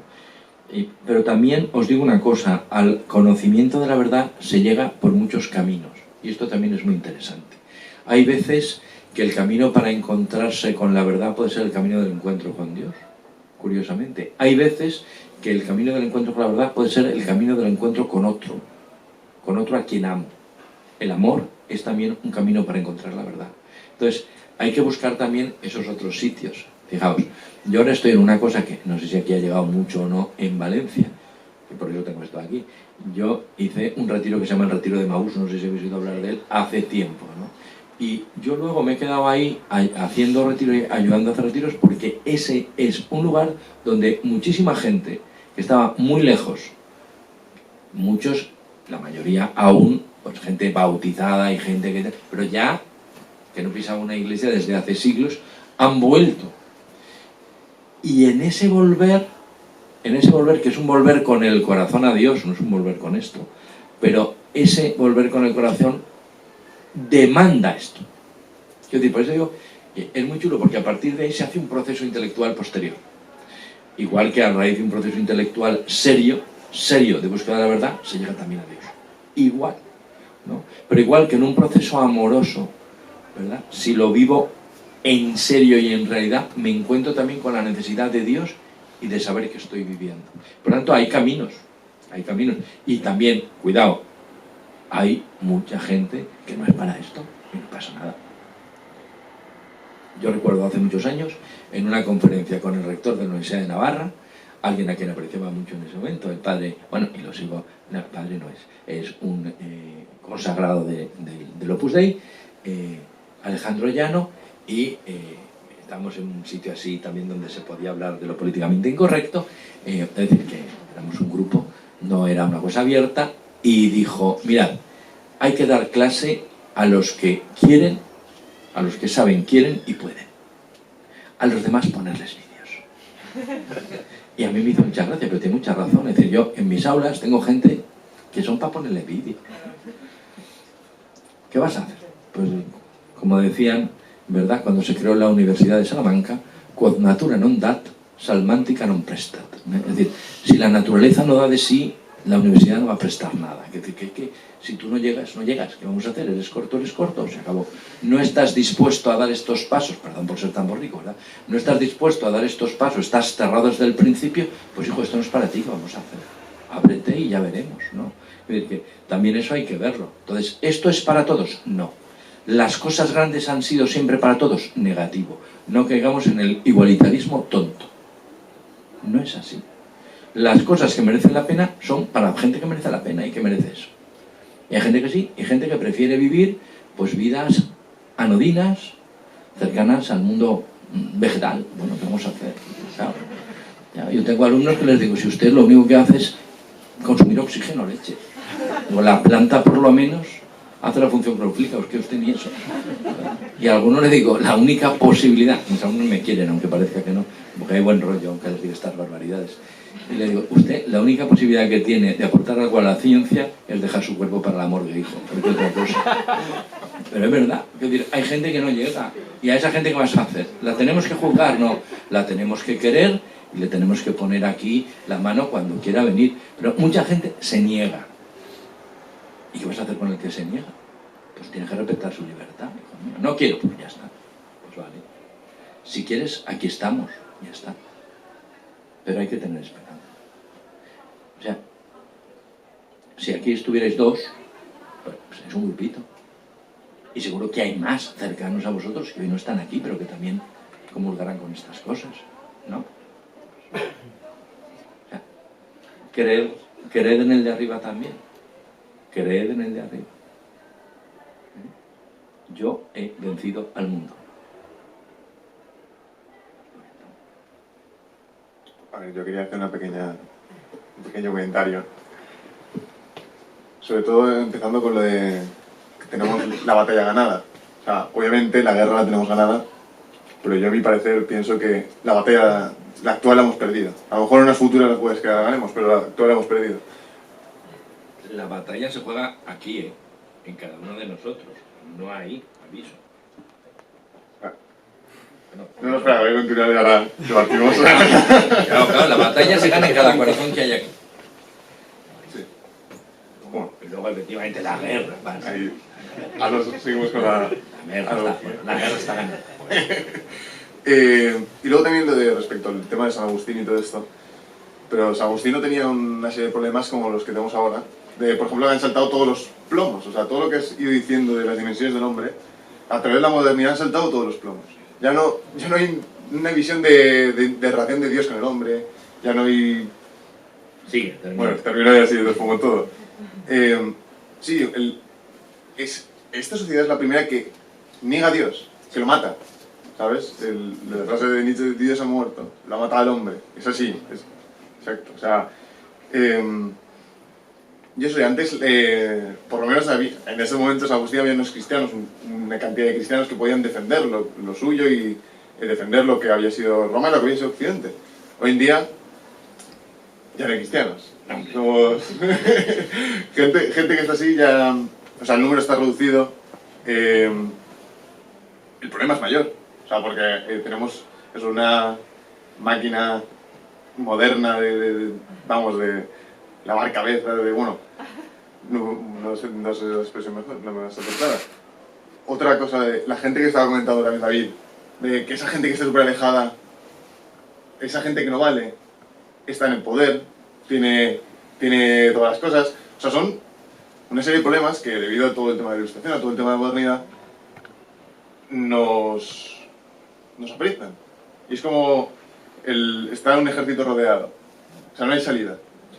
Ese es el punto que yo digo de que Occidente ha muerto porque está rodeado y va... Pues entonces quitemos esto y borrémonos y vayámonos ya todos de aquí. Esa es la conferencia de mañana. Claro. O sea, es que has tocado uno de los temas centrales de... Es que si no del tema merece la ese. pena, entonces que estamos aquí perdiendo No, el no, tiempo. no. A Yo- ver, hay varias cosas. Un segundo, Pues, un segundo. vale. Bueno, termina. Si vas a salir en la línea negativa, terminar todo. En la línea negativa es, por supuesto. Pero quiero ser muy breve porque no quiero quitar más tiempo. Simplemente Y vas es... a hablar mañana, además. No, ya desde luego. No, pero solo es añadir que coincido con Pedro en que estamos peor que en Roma. Creo que estamos peor que en Roma. No mucho peor que en Roma. Creo que en Roma está mal, muy mal. Muy mal. Sí. Digo que estamos peor porque la iglesia oficial también está peor. Ya lo sé. Pero bueno, vale. Dejando eso a un lado, La iglesia oficial es igual que todos, somos humanos. dejando eso a un lado. Lo que digo... Porque por eso hay que creer en lo que... No, que hay que sí, creer. estoy de acuerdo. Pero lo que digo es La que... iglesia es una institución humana. Sí. Pero, efectivamente estamos en Roma. Y lo que ocurrió con Roma es que Roma terminó. Y nosotros aún no hemos terminado. Eso es solo lo que la diferencia, ¿no? A ver, Es el varias cosas. Primero, efectivamente, no es igual que Roma. Vale, no es igual. Según vosotros es mucho peor. Bueno, pues es mucho peor. Yo no creo que sea mucho peor. No mucho peor tampoco. Leedlo bien y veréis que no es mucho peor. No es mucho peor. El número de cristianos no es que fuera la masa eran cristianos y luego había 4 que no. No es así. Primero eso. Es verdad que hoy el modelo es peor. Bueno, no, puede ser un poco más perverso, eso sí.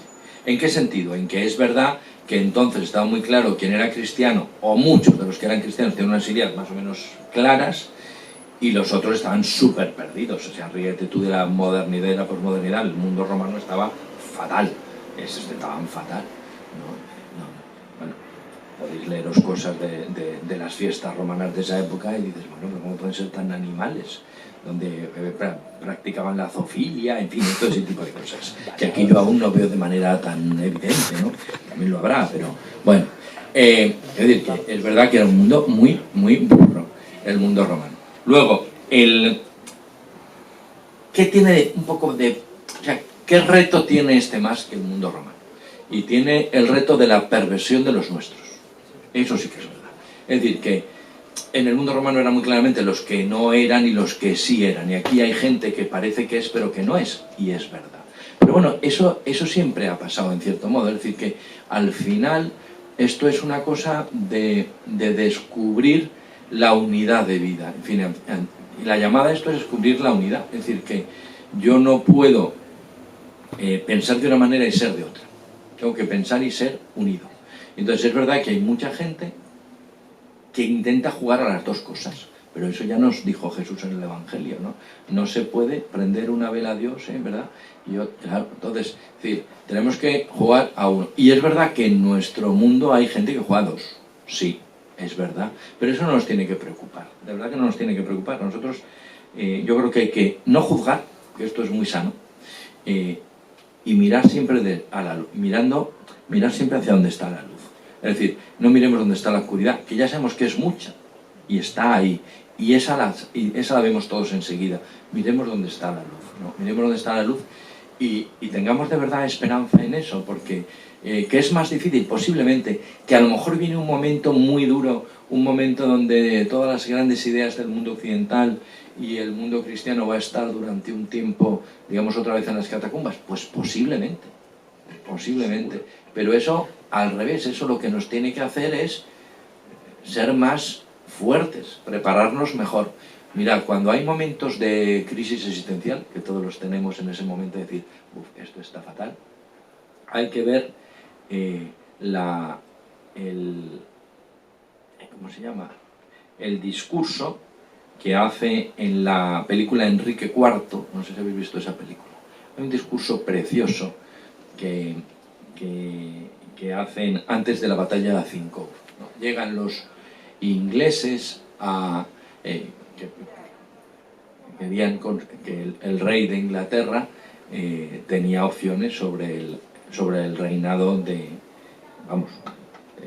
era legítimo heredero al reino de Francia. Imagina para un francés lo que significaba eso, ¿no? Y entonces, por tanto, los franceses se revuelven porque aquel cruza el canal y empieza y quiere, ejercer sus derechos dinásticos sobre Francia. Y entonces, es muy bonita, la película es preciosa, Y entonces hay un momento en que llega una batalla, que es la batalla de Azincourt, donde de repente se ven allí, ven el ejército francés, espectacular, y el ejército inglés, que son 4 amigos, ¿no? Y entonces empiezan entre ellos a decir, oye, ¿quién nos ha mandado venir aquí? ¿No? ¿Qué hacemos aquí? Vamos, nos van a machacar.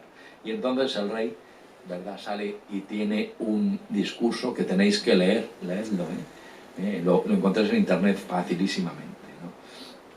Y dice que se vayan todos aquellos que no se vean dignos de luchar esta batalla, ¿no? Y entonces empieza a decir por qué hay que luchar, ¿no? Y dice, y además, siendo pocos y ante un ejército más grande, el honor será mucho más grande.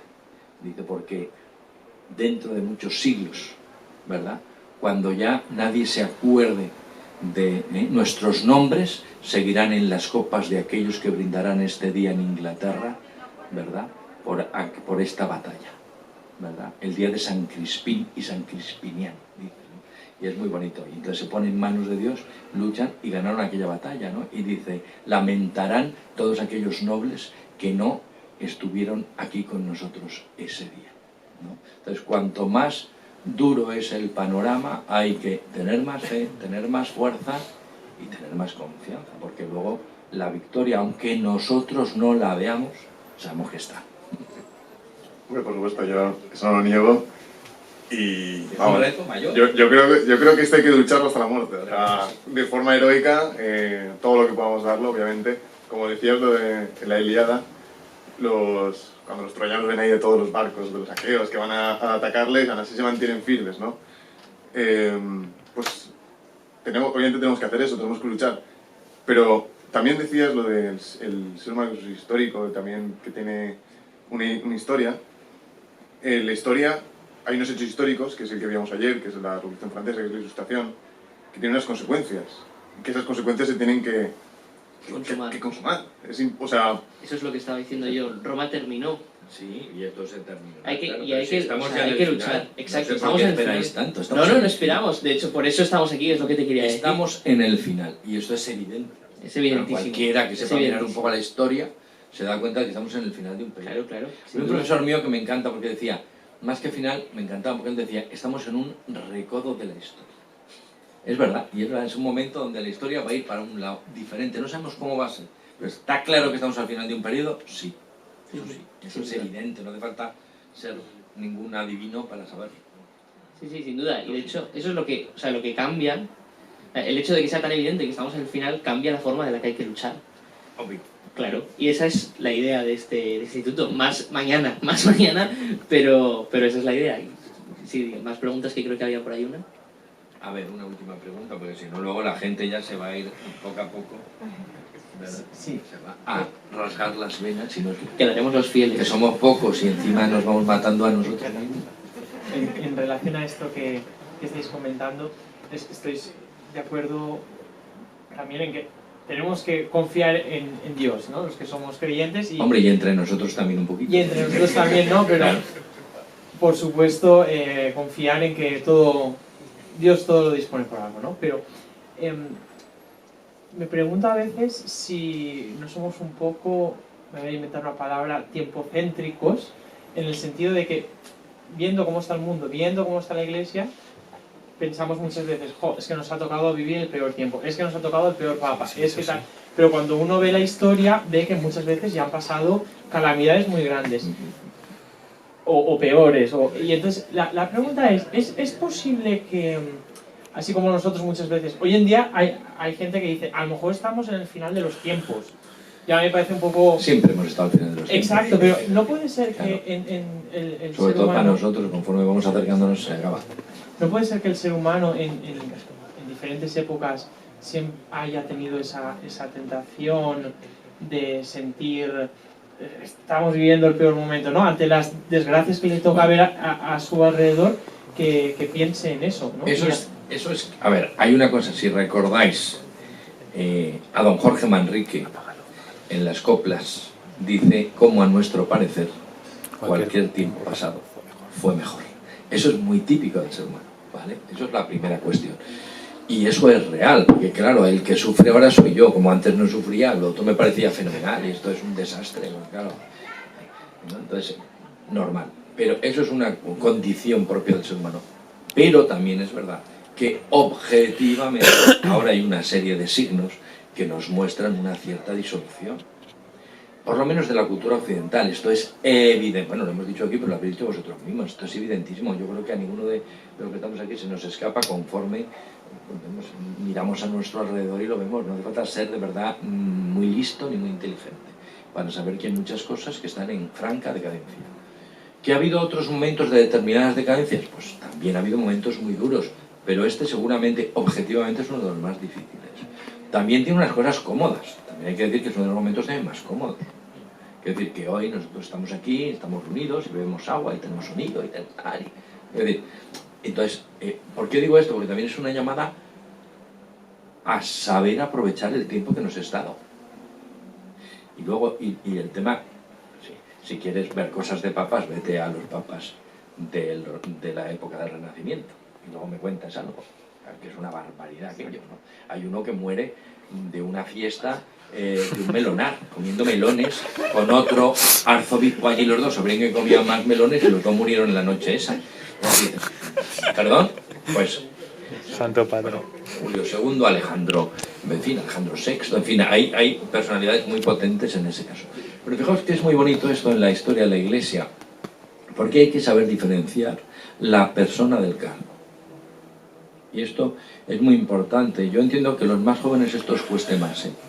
Y dicen, claro, compara con San Juan Pablo II y con Benedicto XVI, el Papa Francisco de repente dice unas cosas, y es verdad. Pero hay que saber diferenciar dos cosas. Primero, la persona del cargo. Y segundo, la doctrina de lo que no es doctrina. La doctrina de lo que no es doctrina. Entonces, y esto es muy sano, porque si no hacemos juicios erróneos sobre las personas. Entonces, te puedes decir, pues yo en esto no estoy nada de acuerdo, fenomenal. Y a lo mejor es verdad, y a lo mejor dices, pues ha sido muy imprudente, pues seguramente. Pero eso no puede elaborar un juicio de mi persona hacia esa persona. Porque nosotros justamente nos tenemos que ser los que no juzgamos. Los que sabemos entender al otro, perdonar al otro y acoger al otro donde esté. Porque si no, ¿de qué estamos hablando? Acoger al otro donde esté para que crezca, pero hay que acogerlo donde está. Hay que quererlo donde está. Para que crezca, claro, no diciéndole, sigue igual de asno, no. Pero hay que saber acoger al otro donde está. Y hay que evitar esos juicios, porque eso es malo incluso para nosotros mismos, ¿no? Entonces yo ahí sí os animo a que, es verdad que hay personas que nos pueden parecer mejores y otras peores, y eso es muy humano y es muy normal, yo os animo también a no caer en los juicios fáciles y a hacer de verdad un pensamiento serio sobre las cosas que tenga también la luz de la caridad, la luz del amor, que esta es fundamental, de verdad os lo digo, aunque alguien lo niegue, pero es verdad, es necesario. No puedes decir, bueno, pero ¿se puede hacer algo para qué? Bueno, si podemos, hagámoslo, ¿verdad? Pero hay que tener mucho cuidado, porque si no, nosotros mismos, digamos, caemos en cosas que a lo mejor nos estamos contradiciendo. Hay que tener mucho cuidado con eso, ¿vale? Entonces, otra cosa es que, hombre, a mí objetivamente esto que ha dicho me parece que no ayuda. Pues posiblemente sí, y es verdad, no, eso sí es verdad. Y hay cosas que objetivamente uno dice, bueno, se podía haber callado, y es verdad. Pero también hay que ver las otras cosas, ¿no? Y también hay que ver que hay muchas cosas que se dicen y que luego... Yo he tenido a veces con algunas personas que en teoría saben mucho, líos con el tema de la famosa encíclica de Amoris Laetitia, y tú dices, bueno, vamos a ver. No, es que aquí lo que quiere decir... Digo, bueno, lo que quiere decir, no, lo sabes tú lo que quiere decir. Yo digo lo que dice. No, pero es que esto abre a... No pone nada. O sea, pone que los párrocos que así están tienen que dar los pasos adecuados en estas cosas para tratar de acercar a la gente a nuevamente la comunión sacramental. Fenomenal. Eso significa que entonces todo el mundo que tiene ahora que entrar y entonces nos saltamos el sacramento del mal. Dios mío, yo no veo nada de eso. No, pero es que se puede interpretar. Bueno, que no lo interprete usted, que no lo pone, no interprete nada de lo que no ponga, ¿no? Entonces, a veces somos también muy nuestros, ¿no? Lo mismo cuando sacó la del tema de la Tierra. Fíjate, ¿no? Esto es clarísimamente New Age. ¿A usted se la ha leído? ¿Usted se lo ha leído? No, pero es que yo he oído que... Pues léasela primero, ¿no? Que hay cosas que es verdad, y esto hay que decirlo, ¿no? Que dices, hombre, en lo que es el tono habitual de las encíclicas, es verdad que hay cosas de esta encíclica que no pegan en este tono, cierto, porque habla de cosas, las encíclicas siempre han ido a análisis muy teológicos y muy profundos de las cosas, y en esta el Papa lo primero que hace es todo una visión del mundo fenomenológica que quizás no pega en la encíclica, y eso estoy de acuerdo. Pero luego tú lo ves y ¿de qué está hablando? De que el hombre está llamado a guardar la casa de la creación que le ha dado el Padre. O sea, yo no veo ahí ningún tipo de... No, pero es que fíjate, si lo lees mirando de esta manera, ya, pero ¿por qué lo lees mirando de esta manera? Léelo, ¿qué pone? Joder. O sea, que también somos muy, a veces... Entonces hay que tener cuidado con eso, ¿vale? Yo os animo a que hagáis las cosas, pero que tengáis cuidado también con eso, ¿vale? Y sobre todo, en ese tema, cuando habléis de estos temas que son tal, también sabed con quién lo habláis. O sea, entre vosotros pues a lo mejor puede tener un sentido, pero cuidado hacia afuera también. Porque a veces la gente no tiene la capacidad, lo que hemos dicho antes, de saber interpretar bien las cosas. Cuidado con eso. Pues nada, muchísimas gracias. No, sí, muchísimas gracias a ti, muchísimas gracias a vosotros que habéis venido también. Nada, mañana tenemos la nueva charla, también decir que efectivamente estas charlas las organizamos, pero no es el objetivo principal de esta institución. Efectivamente, el objetivo principal es la formación, que ya la iremos dando. Esperamos poder leer esos libros en griego, que sería lo ideal. Yo ya eso, ojalá, años. Con que pero lo oye, leáis en castellano. con que lo leamos en castellano primero, Claro. pero sí. Y nada, lo dicho, muchas gracias y nos vemos mañana. Ah, sí, bueno, claro, nos podéis, si queréis estar al tanto de todas las cosas que hacemos, estamos en Telegram, @mondebugalia, ahí el canal, y avisamos de todas las cosas que hacemos y el resto de historias. Ahora sí, muchas gracias.